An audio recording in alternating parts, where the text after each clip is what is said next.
Well, welcome to the Rise with Diana podcast. I'm so excited to share a special guest that we have on here today who really actually is on the cusp about to change the world. She already is.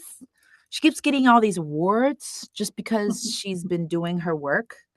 And so now people are just starting to recognize the amazingness I feel like I've seen all along. And I want to introduce her as Ebony Carter. She is a beautiful advocate in our community for the Chamber of Commerce, but she also is has other businesses and other endeavors in this amazing vision that we want to get into. And she's living what I would call the Rise Advocates way. So, Ebony, I would love, and she's an ambassador. What? Okay, Yes. so yes. So, Ebony, would you go ahead and share a little bit of your background, share a little bit of your family, and a little bit your corporate career and the things. We'll just start there. Well, thank you for having me. I am excited to be here. So I am from Toledo, born and raised. I grew up on the west side. Some like to say it's the south, but it's definitely west side. I think so. Um, on Fernwood, across from Smith Park. And I am one of between both of my parents, nine. I fall right in the middle. I'm the middle child. I do Middle have middle child child. syndrome. I love it. Um, and I have a big family and I am very family oriented. I started my career after graduating from University of Toledo.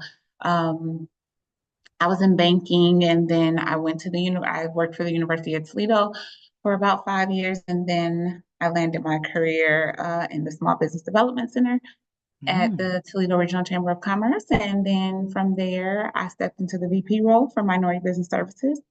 And I have been here ever since. I love it, Ebony. And something about me or something about you in the way you carry yourself, that there's a little bit of a knowing about you, that there was something that you have known about yourself with regard to being a change maker. Have you always felt this internal knowing about yourself? And if you have, like, when did you kind of know it for yourself? Um, the thing is, even if you don't understand what it is, and Hmm. if you say a change maker or a change agent, even if you don't know exactly what it is, it almost makes you uncomfortable to not step into it.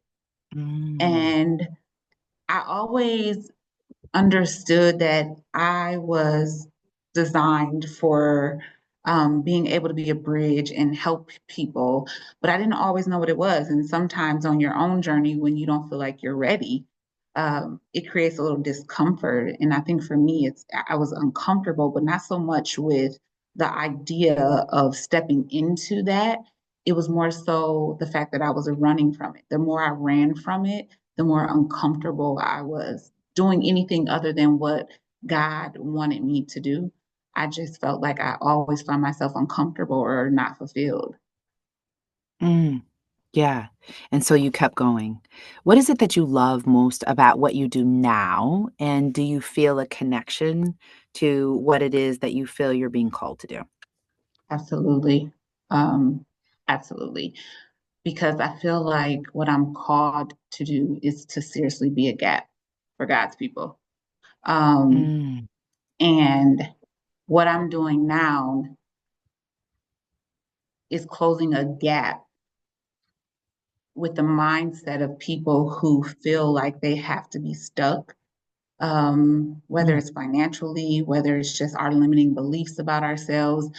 And I feel like right now I'm positioned in this season to help people from my position to close the wealth gap. Mm. And more importantly than anything, not just the wealth gap, because, like you teach us, Mhm. in my time as an ambassador, the All Rise Summit, all the way to the Academy, is like wealth is in our mind, right? Because we can have all the money in Yes. the world and not be healthy. So we can look at wealth in so many different ways. And I feel like that unlearning of bad habits and stripping ourselves of those limiting beliefs, I start from a financial aspect because right now that is where I am and that's my expertise. But what I understand, in order to break that mindset of poverty, you really have to unlearn some bad habits. You really have to shred yourself of some limiting beliefs. And that starts with first looking inward and changing things about ourselves. So, like a long answer to your question, I absolutely feel like I am being a gap or bridging gaps and helping God people like close this huge gap that we have and get rid of these limiting beliefs about who we are or what we can have. Yes. So I want to hear from your own story. What is it that when you kind of like saw, what have you seen in your life and share a little bit? Because the streets in the an area she said she's from is Toledo. But I want to hear your personal story as it relates to how you kind of can see things through the lens in which you see the world and how you can be that gap closer. Yeah. So for me, um, it was a struggle, and this is something that I'm living right now. This Mhm. lens get more and more clear every day with creating daily habits and understanding that first I had some limiting beliefs. Something these beliefs were given to me before I even had a choice about whether or not I wanted to believe them. And Mm. growing up, I grew up poor Wow. to a Yeah. single parent. I'm in a house with 7 kids. I seen what it was like to struggle. I understood it. Our lights would get cut off, and my mom was so creative, and she would like tell ghost stories, and we never knew our lights. I mean, I got to an age where I'm Right. like, hold on, this switch ain't working. I'm done with the story. I'm done with Right. the ghost story. The switch ain't working. What's going on? Right. Um, but you know what I seen was struggle. Struggle became a norm. We Right. normalized struggling. Mm. And it was almost like if you didn't struggle, then, if you don't struggle, then something's wrong with you. Right. Why? Why do we Mm. have to struggle? Like, why? I could have been That so much part. further along if I didn't have to struggle. Now, granted, I love my mom and she did the best that she could with what she had. But I also have to understand that that does not have to be the story of everyone in order to be successful. That doesn't have to be my nieces and nephews' Yes. story. You know, if I have children, that doesn't Yes. have to be their story. That doesn't have to be my little cousin's story. That doesn't have to be the story of the young women that I can encounter and be a light that I did not see or be an answer that's something that I did not see. So as I started on this journey and I started realizing like the patterns that I had picked Mhm. up because what I had seen, here I am, what people would think of as successful or, because I fall within a certain tax bracket that I shouldn't be struggling. And on paper, I Mhm. shouldn't be struggling, but I was still struggling because Right. the limitations was in my mind. And although I had Girl. all the resources that I need to not be struggling necessarily, I still was struggling. And it made me understand that you can have all the riches in the world, but if you don't understand the power in how money works or the power in how our minds operate and the limiting beliefs that we have, or because we have poverty mindsets, you will still be broke. And I was still broke. Girl. And I'm like, what the heck? Where is my money going? So I Right. had to start feeding myself with information and knowledge and creating habits, habitual habits, Yeah. that helped me change. And it wasn't easy. And like I said, I'm still living this. I am still living this. I am still in this journey. I am still healing my money scars. Um, I'm in it right now, but it works. But it's it's something that you have to do daily. And I realize that as I'm doing it, when I tell you, as fast as I download the information and put out what I've just downloaded, put it out in action, I'm Yes. seeing the return. I'm Wow. seeing the return. So from my own experience, it's like it works. It works. I Wow. can teach this and give this to someone because I know it Yes. works because I'm practicing it in my own. Okay, first of all, did y'all hear all that? I mean, I'm just like, I heard a book, Healing My Money Scars. Oh Mm, my goodness. mhm. That right there. And the fact, are y'all snap? I hear you guys snapping it up. Somebody's driving right now and honked a horn. I know, right? See, the thing is that you just said so much, and this is exactly what I was explaining at the Urban League in Greater Madison about like you can have money, but if you ain't clean all this other stuff, you are going to be struggling. And why do we don't have to normalize struggle? And you Yeah. are so right about that. That right there just hit my spirit in such a deep way because I feel like often, when we study in the academy about like I felt like I was committing a crime by Hmm. not saying I'm struggling. Like Hmm. I'm too good now, right? Hmm. Do you feel that in your family? Do you feel that push pull in I your do. yeah. And because I don't glorify it as much for some people, it creates a discomfort and a bit of Mm, a separation. But how do yeah. I get over it if I keep dwelling on it? Ooh, that part. Right. Because the thing is you have to shift the way that you think, Right. right? And I feel like this is something where a lot of people struggle because they like the struggle. Hmm. They've come so accustomed to the struggle that it's become their identity. Yeah. If they find comfort in it Right. and they use it as Yeah. an excuse, Yes. unfortunately. So I still feel I want to kind of ask a little bit about your childhood. Like, did you have a childhood superpower? And I mean, I know you love helping people, but Hmm. what did you say? Is your childhood superpower what you see in your adult life now? I feel like my childhood superpower, I wouldn't say it's the same as now. I would say it Mm. saved me so that I could find the path to where I am now. But imagination was my superpower. Mm. I had the biggest imagination as a kid. It was truly my superpower. Mm. I could escape anything. Wow. Anything could be bright and beautiful.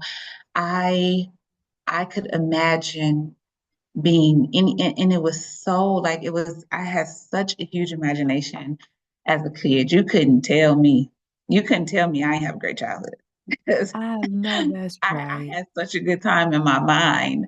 Yes. But it was so big of an imagination that it was literally like it spilled over. So my Wow. sisters, my cousins, everybody was like, "What we doing, Ebony? We're about to go on." Like we used to play this game called Back to the Future. Mm. And I would like do these guided, if my cousins was hearing me now, they would be cracking up. We would do like these guided tours through the neighborhood, through the alley, probably way too far away from home that we should have been at that age. But we would just have a ball and we would have a good time. So honestly, I didn't know I was bored for a very long time because my imagination was so big. I didn't realize it. I always had Wow. fun. I always made do with what we had. That is so amazing. You know how much I believe that could cause so much freedom for so many people, and in fact, God wants us to use our imagination. Mhm. I have come to realize in wealth building, Myron Golden, I like to quote him now. He says that one of the greatest gifts that God has given us is our part of our divinity is imagination. Mhm. If we can just really imagine and see in our mind. I mean, so many scriptures reference this. Faith is the evidence of things that's unseen. A wise man's eyes are in his head. Like to really imagine. That is a beautiful. I see you helping people now. I see you helping people imagine a new way. That's beautiful. And Mhm. how much do you love Ebony's authenticity? Do you love yourself to the point where you are able to strip free and allow people to really see you? How's that going for you? That is very new for me. I would definitely Mhm. say I'm in that now. I was not always there. Tell me about it. I would even go as far as to say like maybe in the last 6 months Yes. where Speak to I that. boldly, Mm. boldly walk in just being authentic. Um, Mhm. and not just because we're on Diana's podcast, Yeah. but Yeah. honestly, that I give you a lot of credit for that, Diana. I really do. Mm. Um, just being, being present and showing up as a mentor and reminding me the importance of being authentic, even when it's uncomfortable, and speaking up and just hearing my own voice, not being uncomfortable with hearing my own voice. But I honestly like but you know what? The last 6 months, and I think to myself, like, man, really? Only the last 6 months? You feel like you're being authentic? But I realized that I wasn't. If I could not be myself all day long without having to code switch or show up differently depending on the space I'm in, or not feel safe when I'm around a certain people. So I show up where I feel like I'm acting.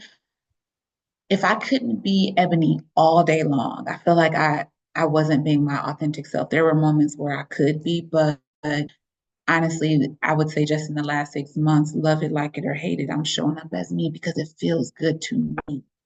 I Yes. don't feel drained when I leave a group of people because I'm being me. Yes. And it feels so good to be here. I want everybody to arrive here. I want Yeah. everybody to just arrive at this point, because when I tell you, it feels so good um, to not have to remember which hat or which mask to put on when you walk in a room. What do you feel is the foundation of that? I mean, I know, but I would love from your perspective, what was the foundation and root of you staying so identity gapped and code switching and doing all the things? What do you feel in your heart was what some core Um, factors? shame. Mhm. Shame was a big part of why I wasn't showing up as myself, questioning and wondering how people would perceive me. We talked a little bit about this earlier. Um, just showing up, wondering how people perceive me instead of working on how I perceive, how I see myself. Um, I know people from all over are listening, but for those of us who are in the area, if you walk into Toll House, it's a bathroom. In the one of the bathrooms, it says, I love this quote. It says, "Stop worrying about what people are thinking about you. They're not even thinking about That's right. and That's I right. had to understand, like, Thank you, nobody's Angela. thinking about me. Right. Thank you. No, they're not, no one's Right. thinking about me. Like I am creating this discomfort all on Right. my own. And so when I erased the shame and found the strength in my story and understood that my story and where I come from and what I've been through, not that I have to glorify it, not that I have to continue to perpetuate these ideas to my nieces and nephews or other people that I may encounter, but that was my story, and my story is Yes. what makes me unique, and I shouldn't be ashamed of it. Right. I'm so glad to hear this because I feel so, so many corporations have been saying, bring your authentic self to work. You belong, you're included. But when did we start to teach people that we could do that? And what does it feel like? And what should I know? And how should I be equipped with the tools when I don't feel that way? Right. And what happens? And so that's what I love about our work, right? Is that and how you say 6 months, Ebony, I will honestly say I'm 56 and really just started to know a lot of this stuff over the last 6 years. Like right 49, I started reading ferociously, reading, reading. I always knew, but it was like, and then I almost started to wrap shame around the fact that I just found this out. You know what I mean? Like it's like so interesting how we can shame ourselves or we shoulda, coulda, woulda ourselves, and we constantly put ourselves in a box. And I know that if you and I are feeling this way, how many other thousands upon thousands of women are feeling this way, Yeah. right? So let's talk about a critical turning point for you. When were what were some of the indicators of like, I feel for myself, I've had so many layers of critical turning points and I've had to identify them. List a critical turning point in your life that made you go, but why? What was it for you? I'm sure you have several. Oh my goodness, I have so many, and I feel like for every season, each critical turning point was just for that season. Um, Right. I would say the one that made the most, honestly, the one that I would say that probably even helped me get to this point in my life is not the most recent, but it was at the time when I took custody of my three nieces and well, my two nieces and my nephew.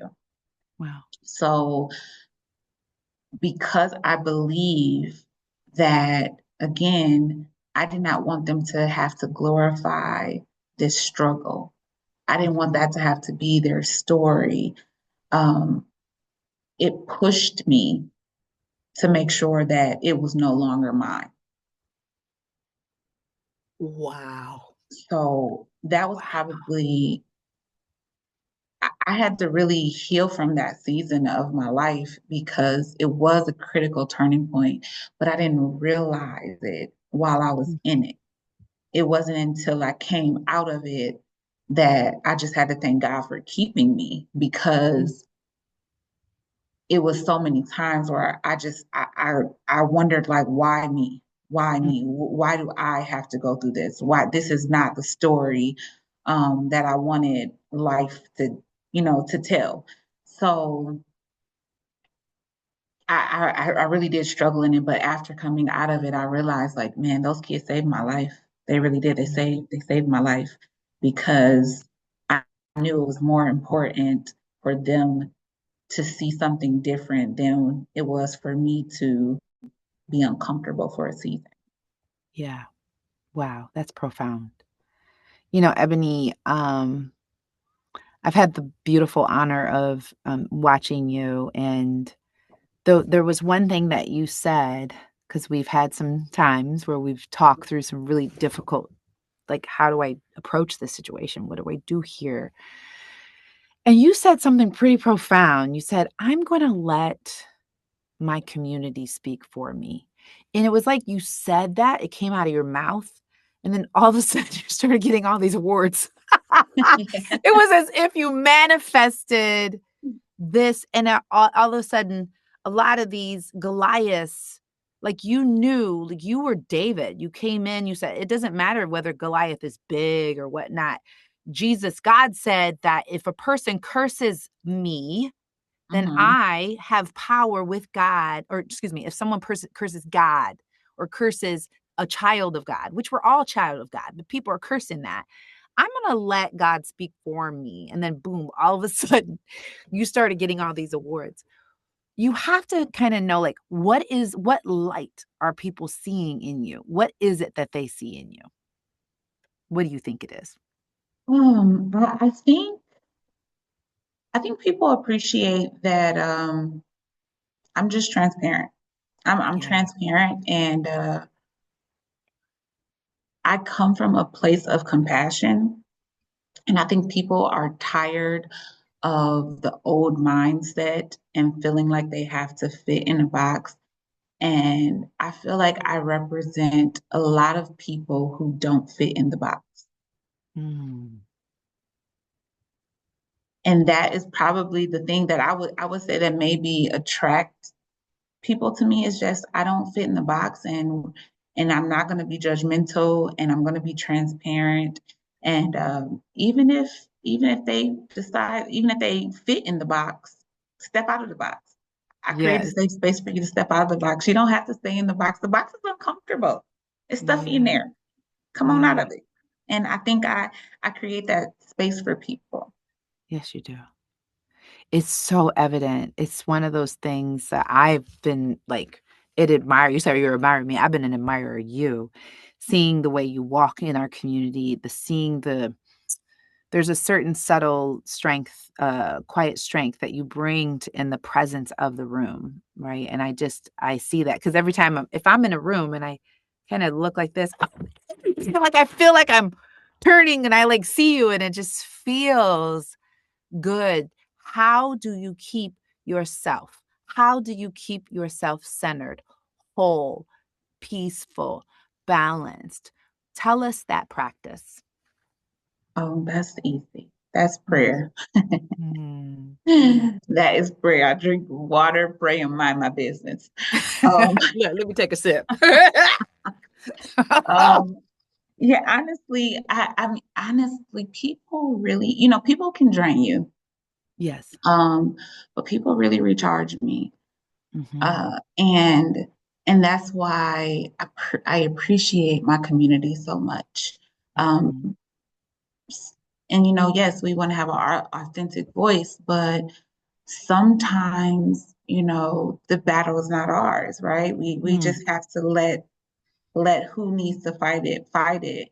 And right, so I love hard on my community because they love hard on me.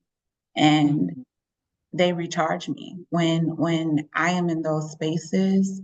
Not saying that I don't get tired because we all do. Like human nature, we get sleepy. We have to rest.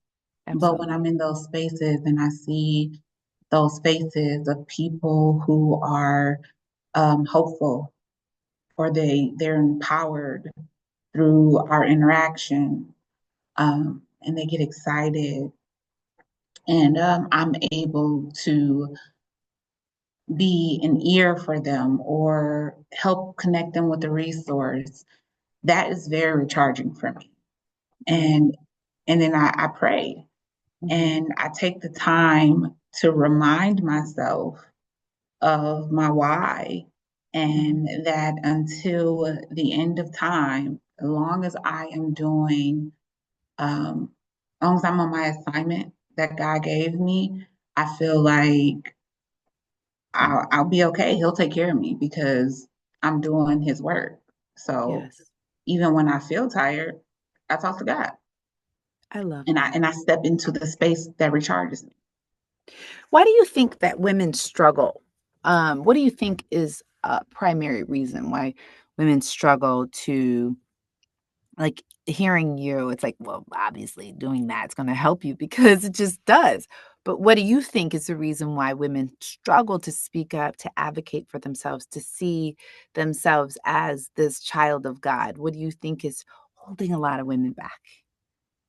I think it's so I'm trying to I use this analogy when I'm talking about money and wealth, about how, the world has been playing Monopoly. Mm, Everybody else has been playing Monopoly for, 400 years, for years and years and years. And then at this point right now, we are getting a chance to play Monopoly, but until someone is intentional about breaking the cycle or mhm. creating an opportunity, it's going to be hard to catch up. I think Yeah. that's the same thing is true when it comes to women who feel muted or Mm, unheard or not mhm, seen, is that there has been a game being played for a mm, very, very long time. And, even if you read the letter of Willie Lynch, if you control a man's mind, you will control mhm, it for thousands and thousands of years, right? And so we have been conditioned to be okay with not being seen. We have been conditioned to be silent. mm, We have been conditioned to accept what is given to us, even if we don't agree or if we don't like it. So it all, to me, goes back to unlearning habits or beliefs that was given to us long before we had the power to decide if we wanted to accept it or not. And we are in bondage in our mind, and we don't even realize it. We are in bondage. We sometimes I feel like something will happen to us, and then we'll be in shock as it's happening, and then we don't even realize how we really felt about it until after it's over, Mm-hmm. because we're so used to it. Because if something was uncomfortable for you, or if you did something to someone that made them feel unseen or unheard, or as corporate women, or and we're being silenced, you know, as it's happening, if that's not something you're used to, that you're accustomed to, you're gonna say, hold on, wait a Hmm. minute, Right. what's Wait. going Yeah. on? I Right. don't Right. like Right. this. This doesn't feel good. But because we're used to it, we don't process it until after it happens. Mm, And then we just step back profound. into it. We That's we so coddle the profound. hurt, and then we step right back into it. Mm.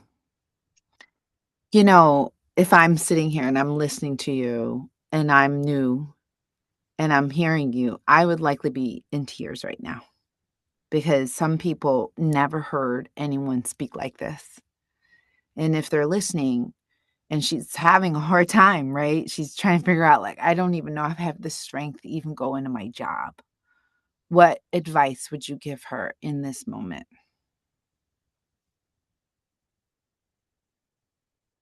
The same advice he gave me, Mm, um, to do the internal work mhm. and to be brave and to practice pausing before we speak, and to understand that, change our mindset and understand that you being your authentic self makes that place better. And if they don't see it, then you either make your mark and move on, Mhm. or you make your mark and move on, or you do what you have to actively be brave in trying to change the narrative. Yeah. But it starts with the internal work. You have to do the internal work. You have to plug in. Honestly, for me, after we had that conversation, I took a few days. I took some mental health days, and I had to convince myself to be brave, because like I said, I honestly wouldn't say that I was showing up authentically every day, because I don't think I've mastered that until these last 6 months, but I did it afraid. There's a book Yeah. called Do It Mm, Afraid, right? do it And afraid. I did it afraid. I did it afraid, but I just tried to create the mindset and the habits of people who show up every day as their authentic self. And because I had to change the mindset, even though I wasn't even though I had not fully mastered it, I just did it afraid. And I tried to practice the things that women who stand up boldly as their authentic self would do. I love it. That's right. I hope that blesses you, my sister, wherever you're at in the world, whatever time period you hear this, that this is where what this is our work.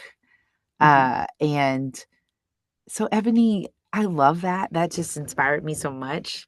Where can people connect with you? And then where what do you see next for yourself? Oh man. Um, I'm so excited about the next. I'm so excited about the next. And I'm also I don't know if if I should share the next to the world at this moment. Okay, Um, okay. No because the worries. next my We'll have a next, part 2. yes, my next is probably going to shift a lot of things. Mm, Um, but I am excited for it. I'm so yes. excited for it. I'm so thankful for it. I am grateful for it, even though it is not here yet. It feels very freeing, and I'm Yeah. doing it without a complete roadmap, but I'm Yes. just taking step by step, and I'm trusting that it's going to happen, and I'm creating. I'm making my vision clear now. Um, so if a man thinketh, right? Yeah. So is he. So I am just making sure I know who I am. I know what I want to be. I know what I want to give to the world. I know that I want to empower. I know that I want to um, be a generational wealth builder for those who feel like it's impossible. I want to be a generational curse breaker. And I understand that it's going to take some growth from where I am to do that the way that I know God want me to do it.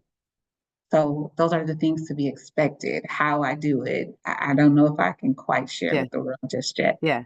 But Yeah. currently, you can reach me via email Yep. at ebony.carter@toledochamber.com. For those of you who are interested in just resources or just having a conversation about where you are in your growth in your business or even personal financial understanding or financial literacy.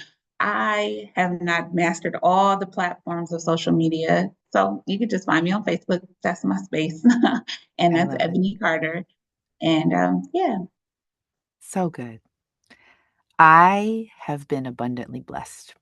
You are such Your energy feels so good to me. It just feels very Did y'all feel that? Like, I feel like I sometimes when I'm on the podcast, I'm channeling my 100,000, right? And so Ebony is our ambassador, and so we're always talking about the 100,000. I feel them in the midst. So I felt mhm, that they felt you because I felt you. And to me, it feels so good. And knowing that you are striving for more and we don't have to struggle, right? We don't yeah, have to struggle. We can endure. The race is never given to the swift, but to those who endure. And I just feel that